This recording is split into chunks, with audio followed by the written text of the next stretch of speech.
வங்கக்கடல்ல இலங்கை அருகே உருவாகியுள்ள காற்றழுத்த தாழ்வு பகுதி புயலா மாறும்போது அதுக்கு பெங்கல்னு பெயர் வைக்க போறாங்க. இது சவுதி அரேபியா பரிந்துரைத்த பெயர். ஆரம்ப காலத்துல புயலுக்கு மத பெயர்கள், படகுகள் பெயர், புராண கதாபாத்திரங்கள் எல்லாம் வச்சாங்க.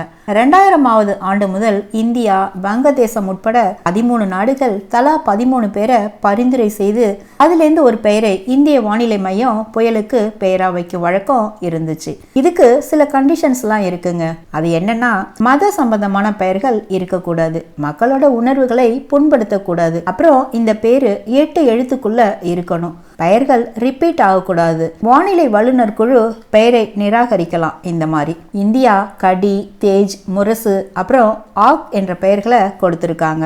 பொதுவா இந்திய பெருங்கடலில் வரும் கடல் சீற்றம் சைக்ளோன்னும், வட பசிபிக் பெருங்கடல்ல வர்றத ஹரிக்கேன்னும், வடமேற்கு பகுதியில வர்றத டைஃபோன்னும் அழைக்கப்படுது.